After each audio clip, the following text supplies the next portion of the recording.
guys, welcome back to Strong Successful Male. So for today, we're covering part 2 to a story I covered about a week ago, which is titled, A Former Player Reveals the Ugly Truth About Cheating, Lies, etc. that Women Do Not Want Men to Know. And guys, now it's all about the guy who's in his 50s, lifelong player, lifelong Chad, and shared some really good information about his stories and conquests that I think a lot of you guys obviously wanted to know. You may not liked him, but there was good information there. And in particular, you all recall that early on, he was hooking up with married women, which is not cool, but he stopped doing that at some point. Well, this is an update and some extra info about him and his situation. He's going to share a story why he stopped sleeping with married women and a major event in his life that changed him forever. A very good, decent thing he did for someone that changed his whole life. And I think you'll see this guy in a different way because, let's be honest, when we're young, a lot of us do a lot of stupid things.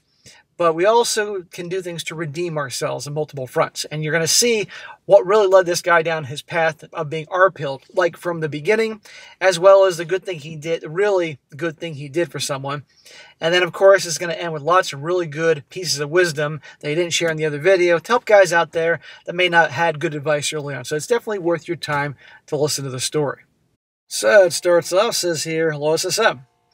I listened to my story a few days ago, and I'm quite surprised that you ran it. I was kind of expecting you to call me an ASS and move on. Well, you were definitely an ASS when you were younger, hooking up with married women and women in relationships. However, obviously you learned the error of your ways then. And you've been pretty much treating gals the way they treat us guys ever since. But you had a wealth of information that's valuable that a lot of guys could use. And since that's information a lot of women don't want guys to know, that's why I covered it. So I appreciate you writing in. And your update here, or part 2, definitely helps explain, obviously, what led you down your path, as well as a very redeeming thing that you did, which is quite admirable and good information. I've been thinking and believe that I may have some advice for young men based on my good and bad experiences, but you be the judge. In my first email, I briefly described the genesis of being a quote-unquote bad boy, but there's more to the story. There's always more to the story. There's nothing rare in life or things just black and white, guys. For starters, I know who my mother is and where she lives, but I've not spoken to her in decades, nor has she. She to me. In my first communication, I told her that my dad was diagnosed with cancer in my early 20s, and before he died, he told me that I was not his biological son. Whoa! Talk about no offense, deathbed confession here. Wow. My mother had cheated on him, and shortly after I was born, she bailed with her affair partner, totally abandoning my dad and me. This was not a good start how I viewed women. Yeah, I can imagine. Right there, guys. From that, R-pilled from pretty much as early as you can get. His mom is a scumbag, and he wanted nothing to do with it. Who can blame him? Instant distrust of women. But your dad obviously knew and raised you anyway, and so your dad was a good man. You didn't have to do that, And many wouldn't blame if he didn't, but he did. When I had my experience with the hot Asian chick, that's the married chick that he cheated with the first time around, I was just a kid and really had no concept about life. I cared about me and only me and what I could get from other people. She only served to further establish my opinion of women. Again, most guys watching this channel and me all had their R-pill origin stories, their moment or a few moments that really changed them forever. And clearly, some of these things you're talking about was your case. He says, look, it says here, all others that follow cemented my thoughts. Look, if they are willing to give it up for free, I'm going to hit it hard and fast. As far as I knew, there were no such thing as consequences. Again, back when he was very young. As previously said, I can fix just about anything and have expanded my talents to many areas. Too many things to list, including fixing industrial equipment. Factory owners regularly call me with their usual repair person cannot do the job. And I follow the process I've developed over time and nearly always can diagnose and fix the problem. I have never been an employee. I've always called the shots in my life and wouldn't ever have it any other way. Yes, there are ups and downs, but the reward is greater than words can describe. Yeah, you own your own business, you own your own garage, and you also do other jobs for various equipment and all. But most people don't have the ability to do that, so they have to be an employee, and they fucking hate it, and believe me, they would do something different. But if you have the talent and you have the entrepreneurial gift, guys, and the drive and the risk-taking ability, I highly recommend going into business for yourself. But make sure you have a good mentor. I've worked for myself since I was 22. And so technically I worked at a gym for a couple of years learning the ropes before I went off as a personal trainer. And that drove me nuts working for morons there. But I did what I had to do to learn the ropes at the gym and get me some clients. He says here, previously, and we're going to get into what really opened his eyes to female nature here. Previously, I said I stopped doing married women in the early 2000s, but not why. One day when I got home from work, there was a new neighbor next door. She was the most adorable 7-year-old little girl, and she assumed ownership of my heart. She was sitting on her front steps, and I said hi to her, and she waved. That was pretty much it for a few weeks. One day the landlord asked me to go to the house next door to repair some appliances. I went next door and knocked on the door, and my little friend answered shyly, and I asked her if her mommy was home. She said mommy has been gone for a few days and didn't know where she was. You can probably see where this is going. Poor little kid's being abandoned by her mom. Yeah, this will R-pill some guys. I told her that the landlord wanted me to fix some things and asked her if I could call him and let him know and let him tell her that. We did, and I entered a very, very sparsely furnished home. While fixing the refrigerator, I saw Miracle Whip, mustard, and ketchup there. I asked if Mommy was bringing groceries home. She didn't know where Mommy was or when she was coming home, but Mommy left her a box of crackers, but they were all gone. Holy crap. Mom abandoned the kid. No food, nothing. Mom is a piece of effing shit. In the beginning of YouTube, guys, you gotta watch your language more because they're more sensitive. Later on in the video, I can drop F-bombs freely, but that's why I kind of censor myself in the beginning. Yeah, Mommy's a piece of effing shit. Well, poor kid. I moved on to the washer and dryer, and when I finished, I asked if she had any laundry to do, and she brought me 3 outfits that were sort of tattered. I said, you can bring all your clothes because the washing machine worked now. She said the 3 outfits were all she had. I stayed and helped her with her laundry, and I went home with my soul on fire that day.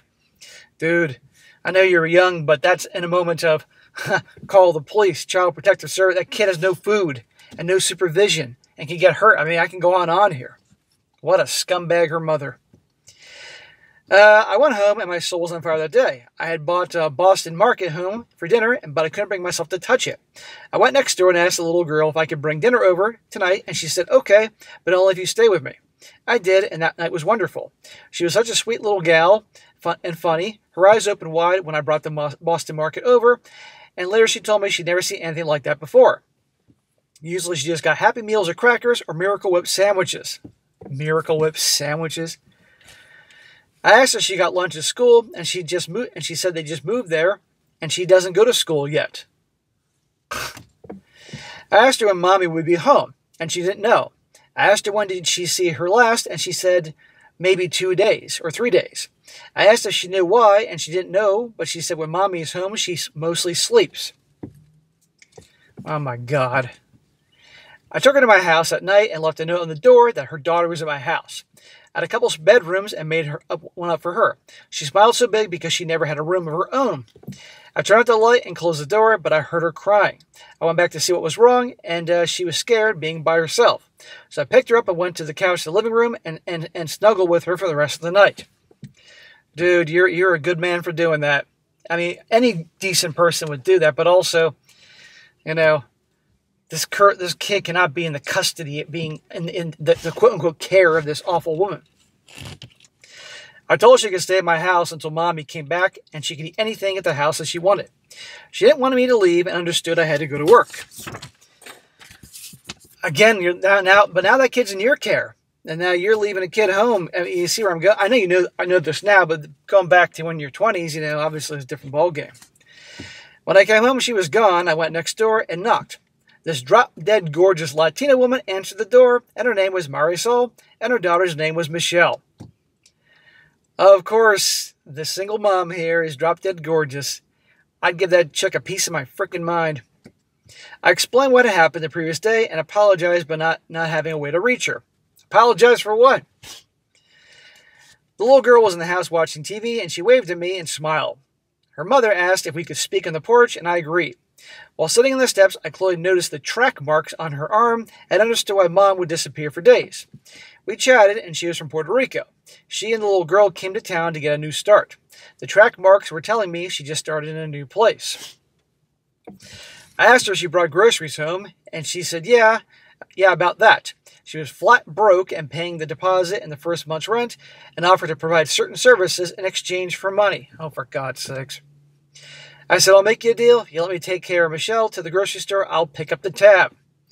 Well, that's very kind of you, but at the end of the day, I mean, this woman should not be raising this child, period.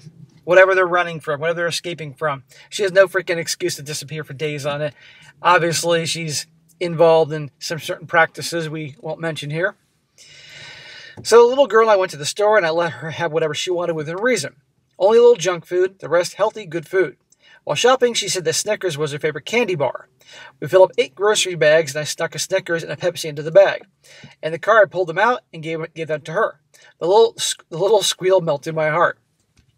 When we got home, Marisol was not home and did not leave a note where she was. We put the groceries away, and I asked Michelle if she would come to my house and help me make dinner.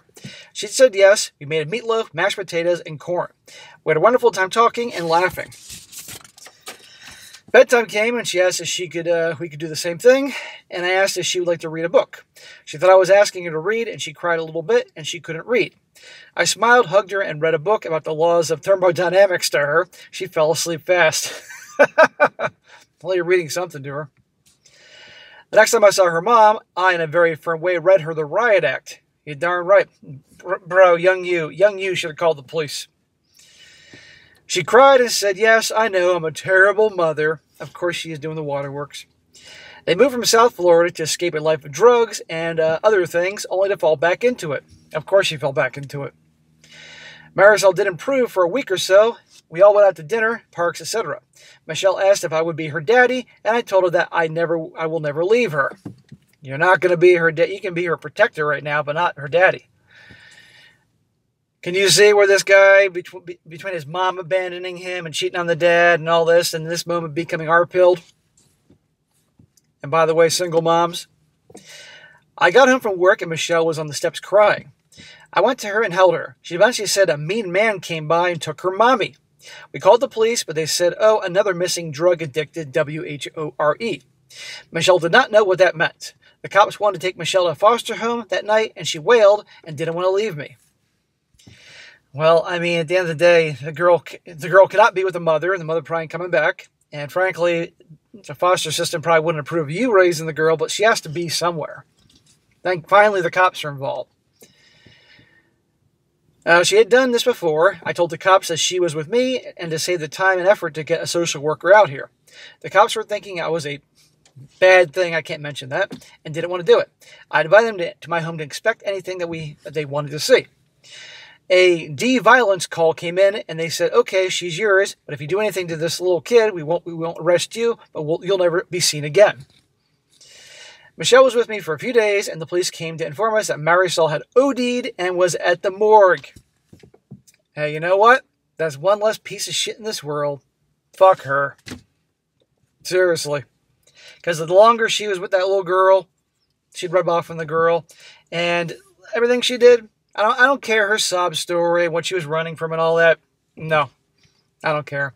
Little girl now has a chance. Michelle and I both cried. There was no money to send her back home, her body back home to South Florida. So I paid for the transport and funeral. I immediately got a lawyer and filed for guardianship.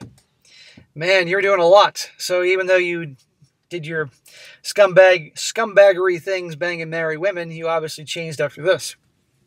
Things were up in the air for about 3 months, and the little girl was my world. I taught her how to read, we made dinner, and I helped her learn how to figure out the ratios of ingredients. I took her to my shop and she helped me fix things. I taught her everything I could that was age appropriate. I'm assuming you also got her enrolled at school at this point. My court hearing about the guardianship was denied, and she was to go live with a relative in South Florida. Probably because you were just a guy on your own, and probably too young in their opinion, and, you know, that's too bad, man. Like in your previous story, this is why I'm doing this, because everybody has a story. And we're not all perfect, but we also do good things in our lives. And you tried. You saved this girl's life. So she went to live with a relative in South Florida. We kept in touch and still do to this day. She went to school, graduated, and I gave her the money to open her own donut shop, and she repairs her own equipment and appliances. Wow, that's great, man. After all these years, you still stay in touch. I'm glad the foster parents allowed you to do that and everything.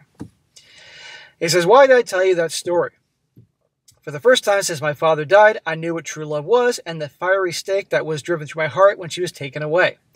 I swore after that to never do a married woman again because what it would do to her kids if it found out. I also knew the debilitating pain of losing a child you love and know what fathers go through in divorce. Well, good, man. I'm glad you changed at that point then and just stuck to single girls. At least, you treat them accordingly. But holy shit. Oh, man, my hat is off to you for doing everything you could for that little girl. And it's too bad you didn't get her, but you know what? You saved her, Really, you did. And it's cool that you still stay in touch to this day. So, guys, there you go. Now, he's going to go on to his pieces of wisdom he's learned over the years. Really good stuff, a lot of which I talk about that I think y'all should listen to. He says here, now for some general advice for young men today.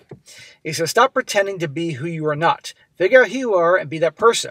It'll probably change as you go through seasons, but never be someone you aren't to get someone to like you. I couldn't agree more. Stop keeping up with the Joneses. Stuff is meaningless. What matters in life are good, legitimate relationships and experiences. Focus your time, money, and attention on that. Find your purpose and do that. Be on a mission about your purpose, but flexible enough to modify your mission. Bail on the corporate soul-crushing ladder. Purge the meaningless reports and deadlines that mean absolutely nothing. Find a product or service that people will exchange money with you for. Be your own boss. Fill your life with experiences that no one can take from you or fire you from. Don't be some arrogant manager's beck and call who's trying to sleep with all the female coworkers, who eventually gets fired and leaves a wake up destroyed lives in his path. Well, like I said before, most people are not wired to be their own bosses or entrepreneurs. That is the honest truth. I'm being, seriously. But I will say this, is that I wholeheartedly believe that everybody has the ability to do much better than they presently are. And you work smart and hard, you can at least get away from that soul-crushing corporate job early in life if you're smart with your money. Or develop such skills that you can get to a better type of job than you're working for somebody else. He says, prioritize your health. Be OCD about it, exercise, research, and eat healthy and clean. Don't waste your time with booze, weed, or cigarettes. Don't listen to all the potheads about the health benefits of weed. They're just trying to justify their bad behavior. Prioritize your endocrine system. Do HIIT training on a regular basis to release natural HGH and testosterone. Lift weights 3 to 4 times a week. In your 20s, you think you're invincible and the life of a frat boy is appealing, but you develop bad habits that are hard to break. If you live the frat boy life in 30 years, you'll deeply regret it when you are obese, have diabetes, kidney and liver failure, and ride a scooter to the doctor's office 3 to 6 days a week. Forget about your hopes and dreams at this point. Staying alive is priority. So guys, this is all common sense shit from a guy who's in his 50s, lived a life. Plan for your financial life both today and tomorrow. Read books on finance, investing, owning property, etc. Here are some of my favorite books. Now here's a good list, and some of these I've read. He says, number 1, Think and Grow Rich. Another one, How to Win Friends and Influence People. Next, The 7 Habits of Highly Effective People. Next one, Rich Dad, Poor Dad. Next one, How to Stop Worrying and Start Living. Another one, The 4-Hour Work Week, Emotional Intelligence, The Power of Self-Discipline. He says, I could list a dozen more, but the granddaddy of them all is The Science of Getting Rich by Wallace Wattles. This is the book that others steal from. It was written in 1911. There is some metaphysical nonsense in there, but it was a major influence in determining the direction of my life. You can always listen to it for free on YouTube. Next, he says, never make a woman your priority. I couldn't agree more. Be OCD about your purpose, and if she fits in and wants to come along for the ride, then okay. Never follow her. When dealing with a woman, let logic and reason be your guide. Never succumb to emotion. If you do, it will only cost you money, time, and effort. Exactly. And he says, don't ever follow her. How many stories have I covered when guys would follow the girlfriend or wife to where she was going for that job or follow her ideas, and how'd that work out for him? Always be the leader. He says, don't let other people make their problems your problems. Avoid the negative Nellies, the perpetually unhappy, and those who repeatedly invite trouble and drama into their lives. Exactly. Better to be alone than have a life full of people that bring turmoil into your life. And there's no shortage of people like that want to do that. Another one says, don't blame others. Take responsibility. Nearly everyone you know throughout your life will betray you to some extent, take advantage of you, steal from you, and lie to you. What they do to you is not nearly as important as your response to their behavior. Blaming eventually evolves into a bitter, hatred-filled life. Well, very true. Now, I wouldn't go to some of these extremes with regards to they'll all betray you and steal from you and all that, but, well, I will say this. Even people that think they're your friend and care about you might not really realize that they're taking advantage of you because, they know that you're their friend and you'll stick around and stuff like that. I mean, there's degrees to this, but yes. In other words, understand that human beings are human beings and they're going to do stupid things. And just at the end of the day, you got to call people on their crap and, all that. Another thing, he says, understand that there are no shortcuts in life, no easy way. What are the segments of our society who are perpetual victims? Why are they perpetual victims? Because there are government programs that allegedly help them. The media is constantly pounding the victimhood narrative into their head. Why do these perpetual victims blame, or who do they blame? They blame the people who are successful. Why are the people successful? Because they know that no one is coming to rescue them. They deal with the blood, sweat, and tears of success. They learn lessons in business and life, and those who use government programs as a crutch never learn. Well, of course they never learn. And guess what? Those same people that make sure those programs are in place want to keep people dependent on them, and therefore they can keep their office. Yeah, absolutely. And there's no shortage of people blaming everybody for their problems nowadays. There's lots more victims than ever. It's ridiculous. He says, avoid certain women. Now, here's a list of his types. Number 1, single MOMs. Shocker.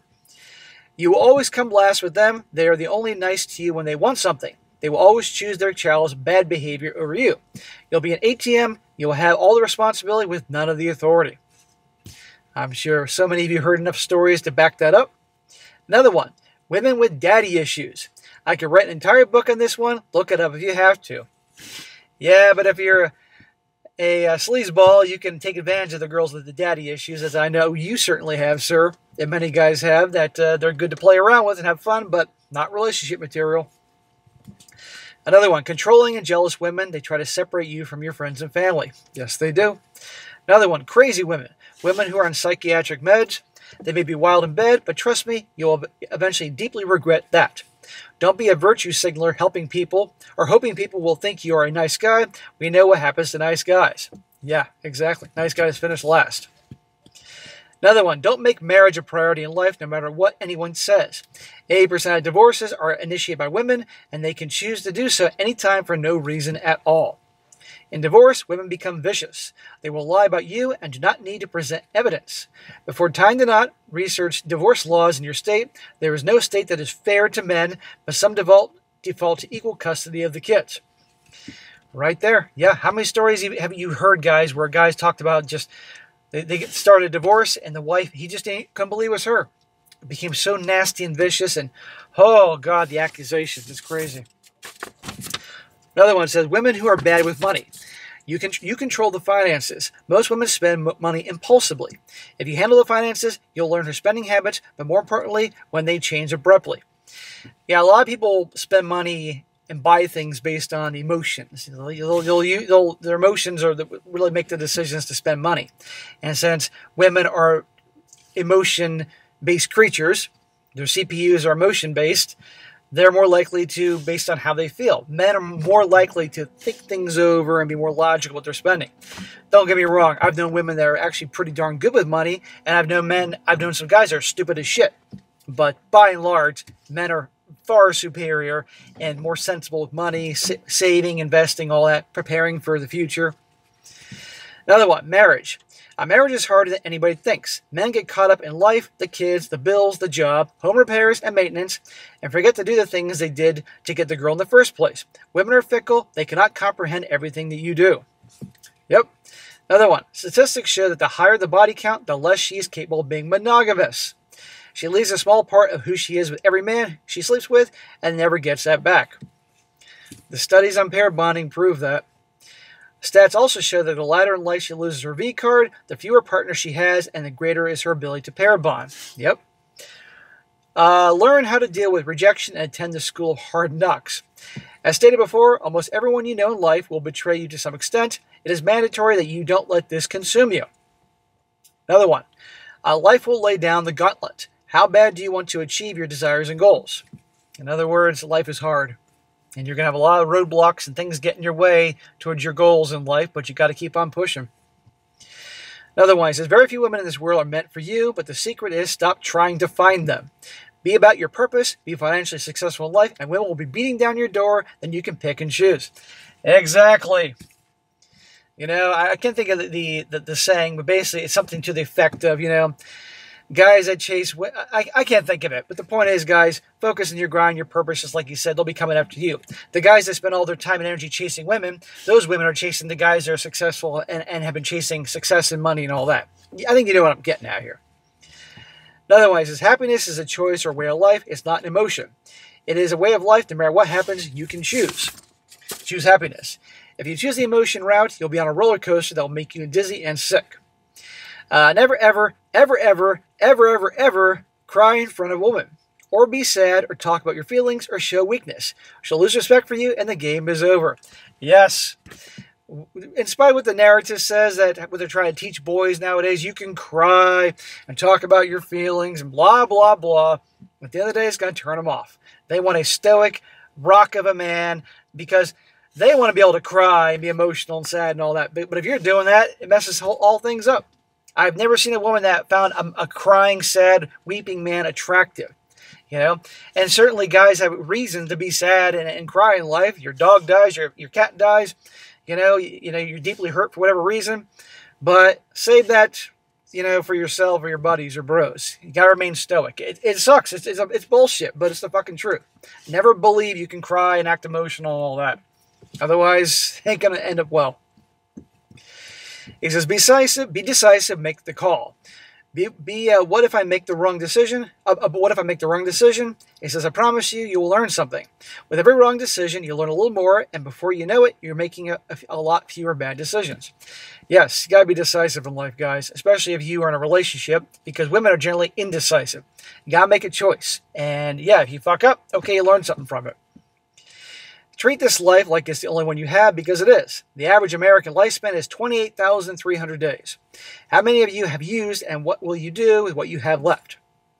Men are unconditionally loved only by their parents. Maybe. At no point in your life will you be unconditionally loved. Your value is about performance. A life of high performance will be forgotten about if you can no longer provide the high performance. Only women, children, and pets can be unconditionally loved. Correct. It's the fucking truth. Only your mama, and this is some cases, is truly going to love you unconditionally.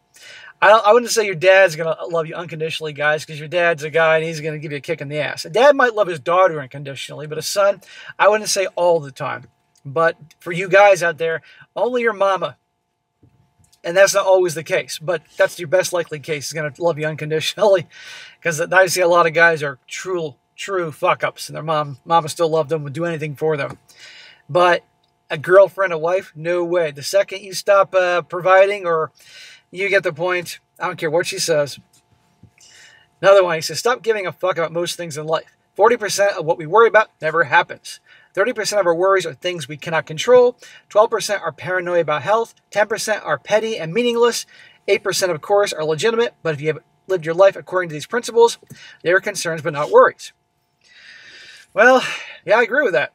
A lot of things that people can worry about never ever happen, you know, and things like that. But if you're somebody that's just wired that way to worry a lot, whatever you say, you very valid points is going to go one ear out the other. Especially if you've got somebody that's always worried about health things.